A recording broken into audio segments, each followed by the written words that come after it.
Hello everyone, welcome to वीरांकर्स। कैसे हैं आप सब लोग? काफ़ी सारे स्टूडेंट्स मुझसे डिमांड कर रहे थे कि मैम आप सीआरपीसी की भी वीडियो बनाइए जो कि प्रीलिम्स पॉइंट ऑफ व्यू से इम्पॉर्टेंट हो। तो आज का वीडियो आप सभी लोगों के लिए है जो किसी भी स्टेट के प्रीलिम्स एग्ज़ाम को टारगेट कर रहे हो और सीआरपीसी के जितने भी इम्पॉर्टेंट क्वेश्चंस हैं, जितना प्रीलिम्स पॉइंट ऑफ व्यू से इम्पॉर्टेंट है, वो हम इस वीडियो में कवर करेंगे। सबसे पहले कोड ऑफ क्रिमिनल प्रोसीजर जो 1973 का एक्ट है, ये पूरे देश में लागू होता है। It extends to whole of India including Jammu and Kashmir. Jammu and Kashmir में भी लागू होता है 31/10/2019 से। जो Jammu and Kashmir reorganisation act था उसके तहत ये पूरे देश में अब लागू होता है। दूसरा जो सवाल बनता है कि जो स्टेट ऑफ नागालैंड है और ट्राइबल एरियाज़ है, उनमें वो 3 चैप्टर हैं, वो कौन कौन से चैप्टर हैं जो लागू होते हैं। बाकी चैप्टर्स को लागू करने के लिए स्टेट गवर्नमेंट को एक ऑफिशियल नोटिफिकेशन में पब्लिश करना पड़ेगा, जिसके तहत वो बाकी भी चैप्टर्स लागू कर सकते हैं। वो जो चैप्टर्स लागू नहीं होते हैं वहाँ पे, उसके लिए भी चाहे वो सप्लीमेंटल, इंसिडेंटल या कंसिक्वेंशियल मॉडिफिकेशन के तहत लागू कर सकते हैं। वो चैप्टर है 8, 10 एंड 11 अप्लाई होगा, बाकी चैप्टर्स भी अप्लाई हो सकता है।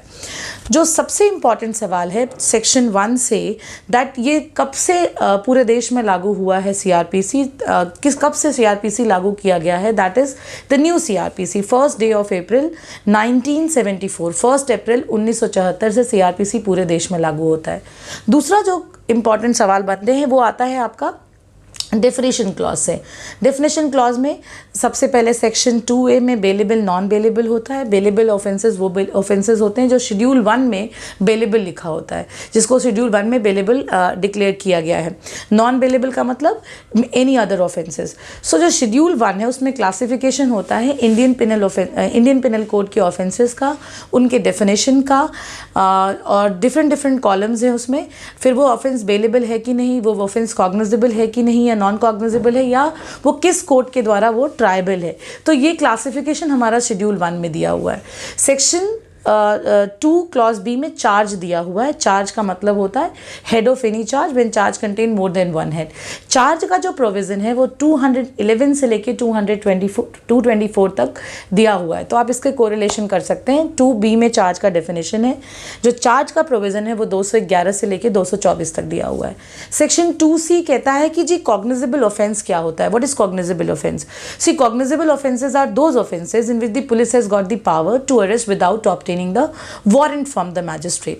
नॉन कॉग्निजेबल ऑफेंसेस वो ऑफेंसेस होते हैं जिसमें कि पुलिस के इन्वेस्टिगेशन के पावर में कोई चेंजेस नहीं है, सिर्फ पुलिस को अरेस्ट करने के लिए मजिस्ट्रेट से वारंट ऑब्टेन करना पड़ता है। मान लीजिए एक व्यक्ति है, उसने 2 ऑफेंसेस किए हैं, एक कॉग्निजेबल है और दूसरा नॉन कॉग्निजेबल है। तो अब पूरा ऑफेंस कैसा माना जाएगा? So entire offence will be taken as if he has committed the cognizable offence. फिर उसके बाद आता है कंप्लेन। कंप्लेन क्या होता है? कंप्लेन का मतलब होता है is an allegation which is made orally or in writing. एक एलिगेशन लगाता है एक व्यक्ति दूसरे व्यक्ति पे, चाहे वो ओरल एलिगेशन हो या रिटन एलिगेशन हो, या अननोन या नोन व्यक्ति के प्रति कि इसने ऑफेंस कमिट किया, और आप मजिस्ट्रेट से चाहते हो कि मजिस्ट्रेट उस कंप्लेन पे, आपकी कंप्लेन पे संज्ञान ले। You wanted the magistrate to take action on the complain. That is very very important. This is a complain. उसके बाद आपका आता है इंक्वायरी। क्या होता है? इन्वेस्टिगेशन आता है 2H में। इन्वेस्टिगेशन क्यों करते हैं? आप ये समझिए कि इन्वेस्टिगेशन एक बहुत ही इंपॉर्टेंट प्रोविज़न है हमारे सीआरपीसी का। जो पहला स्टेज होता है वो इन्वेस्टिगेशन होता है। इन्वेस्टिगेशन करने का पर्पस क्या होता है? Collection of evidences. एविडेंस को कलेक्ट करना है किसी केस में, और इन्वेस्टिगेशन जो है वो पुलिस ही करता है। पुलिस या जिसको कि मजिस्ट्रेट ऑथराइज करता है। 2G में आपका इंक्वायरी दिया हुआ है, जिसका मतलब होता है inquiry other than a trial conducted by this court by the magistrate or a court. या तो मैजिस्ट्रेट कंडक्ट कराता है या तो कोर्ट कंडक्ट कराता है। दूसरा मेट्रोपॉलिटन एरिया। मेट्रोपॉलिटन एरिया की जो डेफिनेशन दी हुई है, कहा हो कि area declare or deem to be metropolitan under section 8। अब मेट्रोपॉलिटन एरिया क्या होता है? ऐसे एरिया जिसकी पॉपुलेशन, मेट्रोपॉलिटन एरिया का जो डेफिनेशन क्लॉज है वो 2K में है, और वो मेट्रोपॉलिटन एरिया जहाँ पे डीम्ड और डिक्लेयर किया गया वो सेक्शन 8 है। जिस एरिया की पॉपुलेशन 1 मिलियन से ज़्यादा होती है, मतलब 10 लाख से ज़्यादा होती है, ऐसे एरिया को हम क्या बोलते हैं? मेट्रोपॉलिटन एरिया बोलते हैं। दूसरा, ऑफेंस की डेफिनेशन। ऑफेंस की डेफिनेशन हमारे यहाँ दो जगह दिया हुआ है, एक तो आईपीसी में दिया हुआ जो सेक्शन 40 में कवर करता है, और सेक्शन 2N सीआरपीसी में दिया हुआ। कई बार प्रीलिम्स में सवाल पूछता है कि किसका डेफिनेशन ब्रॉडर है, आईपीसी में जो ऑफेंस की डेफिनेशन दिया हुआ है वो ब्रॉडर है या सीआरपीसी का जो डेफिनेशन है वो ब्रॉडर है। तो मैं आपको बता दूं, जो सीआरपीसी में ऑफेंस का डेफिनेशन है वो ब्रॉडर है, क्योंकि ये आईपीसी के सारे वो उन ऑफेंस को कवर करता है, plus section 20 of cattle trespass act को भी कवर करता है। इसलिए जो है सीआरपीसी की डेफिनेशन ऑफ ऑफेंस ब्रॉडर है। उसके बाद आपको जो पढ़ना है वो पुलिस रिपोर्ट पढ़ना है। पुलिस रिपोर्ट की डेफिनेशन 2R में दिया हुआ है। 2R का मतलब होता है, 2R में जो पुलिस रिपोर्ट दिया हुआ है कि जो पुलिस अपने इन्वेस्टिगेशन करने के बाद एक रिपोर्ट सबमिट करती है अंडर सेक्शन 173 सीआरपीसी, उसको हम पुलिस रिपोर्ट बोलते हैं। दूसरा, पब्लिक प्रोसिक्यूटर। पब्लिक प्रोसिक्यूटर का मतलब इसमें जो डेफिनेशन क्लॉज में दिया वो पब्लिक प्रोसिक्यूटर जिनको सेक्शन 24 में अपॉइंट किया जाता है। दूसरा, सम्मन केस। सम्मन केस वो होता है जो वारंट केस नहीं होता है। 2W में सम्मन केस है। सम्मन केस वो होता है जो कि वारंट केस नहीं होता है। अब बात आता है कि जी वारंट का केस क्या होता है। वारंट केस की डेफिनेशन 2X में दिया हुआ है। एक ऐसा case relating to an offence punishable with death, life imprisonment and imprisonment for a term exceeding 2 years, उनको हम बोलते हैं वारंट केस। नया संशोधन हुआ 2009 क्रिमिनल अमेंडमेंट एक्ट, जिसके तहत हमने विक्टिम की परिभाषा जोड़ी कि विक्टिम कौन होता है। विक्टिम की परिभाषा सेक्शन 2WA में जोड़ा गया, जिसके तहत a victim means any person who has suffered loss, जिसने लॉस सफ़र किया या इंजरी सफ़र किया है, या उसके लीगल गार्जियन और लीगल एयर भी विक्टिम होते हैं। This is all about the victim. Section 3 में पूछता है construction as to the references क्या होता है। Construction as to the references में होता है कि भाई अगर यहाँ पे एक्सप्रेशन जुडिशियल मैजिस्ट्रेट का यूज़ होगा और अगर वो प्रोविज़न किसी मेट्रोपॉलिटन एरिया में एप्लीकेबल करना होगा तो सेम पावर होगा जुडिशियल मैजिस्ट्रेट का, बट वो मैजिस्ट्रेट को हम बोलेंगे मेट्रोपॉलिटन मैजिस्ट्रेट। वैसे ही CJM जहाँ लिखा होगा चीफ जुडिशियल मैजिस्ट्रेट, अगर वो मेट्रोपॉलिटन एरिया में प्रोविज़न अप्लाई हो रहा है तो उसको हम चीफ मेट्रोपॉलिटन मैजिस्ट्रेट बोलेंगे। यही construction as to the references में आपको पढ़ना है। सेक्शन 6 से फिर आपको पढ़ना है classification of criminal codes. Section 6 of CRPC provides the classification of criminal codes. कितने क्रिमिनल कोड्स होते हैं? Beside high court and the court constituted under any other law, there are 4 categories of criminal code given under section 6। पहला, court of session. Court of session में हमें जो पढ़ना है वो 3 तरह से जजेस होते हैं और उनके पावर्स भी साथ साथ पढ़ने हैं। कोर्ट ऑफ सेशन में 3 तरह से जजेस होते हैं, सेशन कोर्ट, सेशन जज, एडिशनल सेशन जज एंड असिस्टेंट सेशन जज। सेशन जज और एडिशनल सेशन जज के पास सेम पावर होता है। सेशन जज can give you the death sentence. आपको पता है कि there are different types of punishment which is authorised by the law. The first is death sentence, the second is life imprisonment, the third is imprisonment which is categorise in to the rigorous and the simple, the fourth is forfeiture of property, then the fifth is fine. These are the 5 types of punishment which is authorized by the law. As we know that the session court can give you any punishment which is authorized by the law. Session court कोई भी punishment दे सकता है जो law ने authorize किया हुआ है। तो अब सेशन कोर्ट में जो 2 जजेस हैं, सेशन जज और एडिशनल सेशन जज, वो कोई भी पनिशमेंट दे सकते हैं विच is authorised by the law, any type, any amount of fine. अब बारी आती है असिस्टेंट सेशन जज की। जो असिस्टेंट सेशन जज है वो 10 साल तक की सज़ा दे सकते हैं और जो फाइन होता है वो किसी भी अमाउंट का फाइन इम्पोज कर सकते हैं। तो सेशन कोर्ट में हमारे पास 3 जजेस हैं, पहला सेशन जज, एडिशनल सेशन जज दूसरा, और तीसरा असिस्टेंट सेशन जज। उसके बाद आता है judicial magistrate of the first class and in any metropolitan area the metropolitan magistrate. ये सेकेंड क्लासिफिकेशन है क्रिमिनल कोड का। देखिए, अब इसके बाद जो आता है CGM कोड। CGM जो चीफ जुडिशियल मैजिस्ट्रेट्स होते हैं या मेट्रोपॉलिटन मैजिस्ट्रेट हैं तो उनको हम कहते हैं चीफ मेट्रोपॉलिटन मैजिस्ट्रेट। इन दोनों के पास क्या पावर है? ये आपको 7 years तक का इम्प्रीजमेंट और एनी अमाउंट ऑफ फाइन देते हैं। इसके जो नीचे वाले कोर्ट्स होते हैं उसमें इसके CGM के नीचे जो है वो जुडिशियल मैजिस्ट्रेट फर्स्ट क्लास है। फर्स्ट क्लास मतलब जो एरिया मेट्रोपॉलिटन से बाहर है उनको हम जुडिशियल मैजिस्ट्रेट बोलते हैं और जो मेट्रोपॉलिटन एरिया उसको हम मेट्रोपॉलिटन मैजिस्ट्रेट बोलते हैं। ये लोग 3 साल की सज़ा और 10,000 तक का फाइन दे सकते हैं। मतलब जो थर्ड हमारा सेकंड क्लासिफिकेशन है वो जुडिशियल मैजिस्ट्रेट फर्स्ट क्लास है। सीजीएम या सीएमएम ये भी जुडिशियल मैजिस्ट्रेट फर्स्ट क्लास में होते हैं। इनके नीचे जो मैजिस्ट्रेट आते हैं उनको हम बोलते हैं judicial magistrate first class and metropolitan magistrate. उसके नीचे जो क्लासिफिकेशन है वो जुडिशियल मैजिस्ट्रेट सेकंड क्लास का है, वो 1 ईयर का इम्प्रीजमेंट और 5,000 तक का फाइन दे सकते हैं। जो फोर्थ कैटेगरी है वो एग्जीक्यूटिव मैजिस्ट्रेट है। एग्जीक्यूटिव मैजिस्ट्रेट को भी हम क्रिमिनल कोर्ट्स बोलते हैं क्योंकि इनके पास कुछ पावर जो क्रिमिनल कोर्ट्स के पास होते हैं इनके पास हमने कन्फर किया हुआ है। हमने इनको इस सीआरपीसी से हमने इनको दिया है ये पावर। जैसे कि एग्जीक्यूटिव मैजिस्ट्रेट की कैटेगरी में डिस्ट्रिक्ट मैजिस्ट्रेट आता है, उसके बाद एडिशनल एडीएम आते हैं, उसके बाद जितने भी डिवीजन्स हो गए उनके एसडीएम आते हैं, सब डिविजनल मैजिस्ट्रेट। तो ये लोगों को हम कहते हैं एग्जीक्यूटिव मैजिस्ट्रेट। अब इनके पावर जैसे आपको आप लोगों को पता भी होगा, इनके पास पावर होता है रिमांड भी करने का, रिमांड पुलिस कस्टडी को का ऑर्डर करने का। वो जो 7 दिन तक पुलिस कस्टडी दे सकते हैं, अक्यूज को रिमांड पे दे सकते हैं पुलिस को। तो कुछ ऐसे पावर हमारे सीआरपीसी में दिए गए जिसके कारण से हम इनको क्रिमिनल कोर्ट्स की कैटेगरी में इंक्लूड करते हैं। So section 6 is basically a classification of criminal courts. अब now section 9 is very important, that is the court of session. Court of session कौन establish करता है, कई बार ये सवाल आता है। The state government shall establish a court of session. Her every court of session जो shall be presided by a judge and that judge will be appointed by the high court. ये कई बार सवाल पूछता है कि जो जज होता है वो कौन अपॉइंट करता है, वो जज जो है वो हाई कोर्ट अपॉइंट करता है, लेकिन इस्टेब्लिश कौन करता है कोर्ट ऑफ सेशन, वो आपका स्टेट गवर्नमेंट इस्टेब्लिश करता है। अगर कोई अर्जेंट एप्लीकेशन होता है और सेशन जज नहीं होता है अवेलेबल किसी भी कारण से, तो जो भी डिसीजंस होता है या कोई अर्जेंट मैटर है तो उसको एडिशनल सेशन जज हैंडल करता है। किसी कारण से एडिशनल सेशन जज भी नहीं होता है तो उस एप्लीकेशन को कौन हैंडल करता है, उस एप्लीकेशन को असिस्टेंट सेशन जज हैंडल करता है। मान लीजिए किसी कारण से असिस्टेंट सेशन जज भी नहीं है तो चीफ जुडिशियल मैजिस्ट्रेट भी उसको उस मैटर को बिना डिले किए उस एप्लीकेशन को डिस्पोज ऑफ करता है। नेक्स्ट इंपॉर्टेंट जो क्वेश्चन आपका सेक्शन 10 से है वो कहते हैं कि सबऑर्डिनेशन ऑफ असिस्टेंट सेशन जज। जितने भी असिस्टेंट सेशन जज हैं they are subordinate to the session जज। सेशन जज समय समय पे उनको बिजनेस एलोकेट करता है। ये भी कई बार क्वेश्चन आता है कि असिस्टेंट सेशन जज को कौन बिजनेस एलोकेट करता है। एक आता है court of judicial magistrate.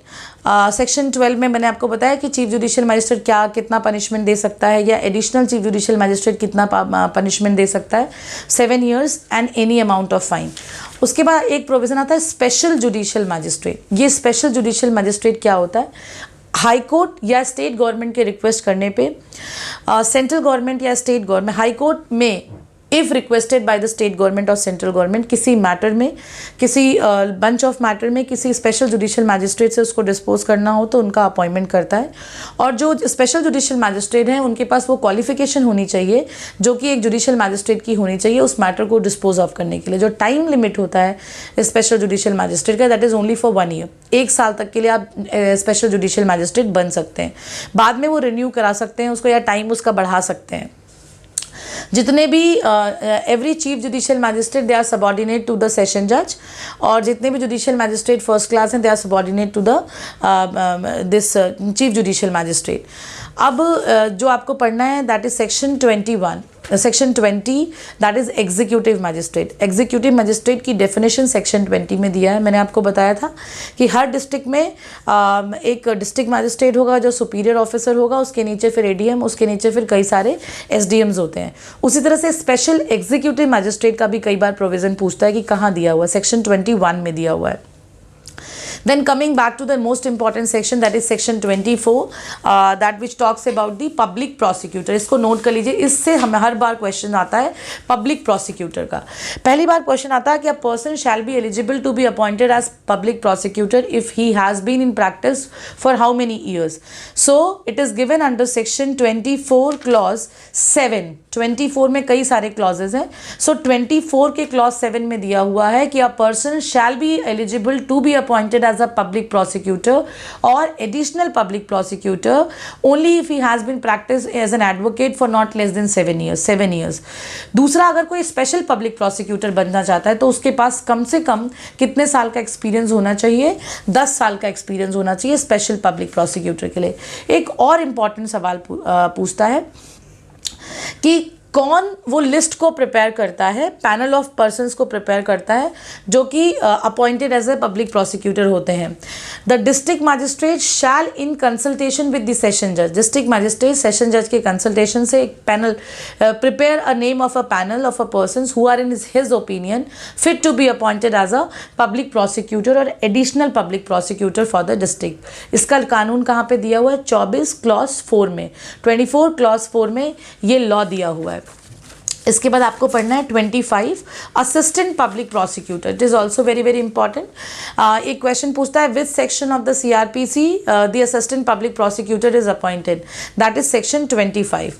The next important is directorate of prosecution. Directorate of prosecution, पहला सवाल, in which of the provision there is a provision of directorate of provision, directorate of prosecution, वो दिया हुआ 25A में। ये कब जोड़ा गया था और किस अमेंडमेंट के थ्रू जोड़ा गया था? Section 25A of the CRPC was added by which Criminal Amendment Act? It was added by the Criminal Amendment Act 2005. Section 2005 में जो Criminal Amendment Act आया था उसके तहत इसको जोड़ा गया था। अब next important is that the court by which the offences are triable. This is very very important provision, the section 26, court by which the offences are triable. So there are the list of the courts are given that by which the offences are triable. So section 26 is important, that any offence under the Indian Penal Code may be tried by the High Court or the Court of Session or any court which is shown by which in the first schedule it is shown that it is triable. मैंने आपको starting में ही बताया था कि first schedule में बताया कि कौन से कोर्ट इनका ट्रायल करते हैं। 27 में पूछता है कि jurisdiction to try the cases which comes into the jurisdiction to try the cases of juvenile किस कोर्ट्स के पास है? पहला तो चीफ जुडिशियल मैजिस्ट्रेट के पास होता है ये। चीफ जुडिशियल मैजिस्ट्रेट उन ऑफेंसेस को ट्राई करता है which comes into the category of the juvenile. Under section 27 of the criminal procedure code the age of juvenile is how much? CRPC के section 27 में जो जुवेनाइल की एज है वो 16 दी हुई है। That is given under the section 27, that is 16 years दिया हुआ है। उसके बाद मैंने आपको बता दिया था पहले ही कि सेक्शन 28 और 29 में बताया हुआ है कि हाई कोर्ट एंड सेशन जज क्या पनिशमेंट पास कर सकते हैं। देखिए, सुप्रीम कोर्ट, हाई कोर्ट और सेशन सुप्रीम कोर्ट और हाई कोर्ट कोई भी पनिशमेंट पास कर सकता है जो कि ऑथराइज्ड बाय लॉ है। मैंने आपको बताया सेक्शन 53 ऑफ IPC में कौन कौन से punishment that is authorised by the law, death sentence, life imprisonment, forfeiture of property and fine. तो इसका मतलब सुप्रीम कोर्ट और हाई कोर्ट कोई भी पनिशमेंट पास कर सकता है जो कि ऑथराइज्ड बाय लॉ है, any amount of fine. Session जज भी आपका डेथ सेंटेंस पास कर सकता है, लेकिन एक राइडर है इसमें, अगर सेशन जज ने डेथ सेंटेंस पास किया so that has to be confirm by the high court by the virtue of section 366 CRPC। अगर सेशन जज या एडिशनल सेशन जज ने किसी मुकदमे में डेथ सेंटेंस पास किया है तो उसका कंफर्मेशन हाई कोर्ट के द्वारा सेक्शन 366 में होना चाहिए। Then that will be ready for the execution. उसका कंफर्मेशन हाई कोर्ट करेगा। अब हाई कोर्ट या तो कंफर्म करेगा या तो उसको एनल कर देगा या कोई और पनिशमेंट पास कर सकता है, ऐसा भी प्रावधान है। मैंने आपको बताया कि जुडिशियल मैजिस्ट्रेट के कोर्ट कौन कौन से आपको सेंटेंस कितना कितना पास कर सकते हैं। अब sentence of imprisonment in default of payment of fine, sentence of imprisonment in default of payment of fine, तो आपको ये पता ही होगा कि किसी भी कीमत पे अगर मान लीजिए किसी के ऊपर फाइन प्लस पनिशमेंट दोनों ही एज अ पनिशमेंट दिया हुआ है, फाइन प्लस इम्प्रीजमेंट दिया हुआ है, आपने imprisonment, you have undergone the imprisonment but fine आप नहीं दे रहे हो, तो अब आपने फाइन नहीं दिया because it is also a part of punishment, so you have to undergo the punishment. जिस ऑफेंस का 1/4 जो ऑफेंस का मैक्सिमम पनिशमेंट होगा उसका 1/4 in default of payment of fine आपको देना पड़ेगा। The next important provision is section 36. Section 36 is the power of superior officer of the police. Superior जो पुलिस ऑफिसर है that is superior in rank, उसके पास वो same power होता है within the limits of his station as if it is exercised by the SHO of that area. Throughout the local area उसके पास वो सारे power होते हैं जो एक पुलिस स्टेशन में SHO के पास होता है। 37 when the public may assist the magistrate and police. कब कोई पब्लिक मजिस्ट्रेट और पुलिस को असिस्ट करता है, जब कोई व्यक्ति एस्केप करता है या ऑफेंडर होता है या जिसको कि पुलिस अरेस्ट करने के लिए ऑथोराइज होता है, या कोई ब्रीच ऑफ सप्रेशन और ब्रीच ऑफ पीस में इन्वॉल्व होता है, या किसी प्रॉपर्टी को कोई नुकसान पहुंचाता है जो टेलीग्राफिक या पब्लिक प्रॉपर्टी हो और पुलिस के पास ऑर्डर होता है उसको अरेस्ट करने का, सो पब्लिक में assist those person. That section 39 is very very important, that public to give information of certain offences.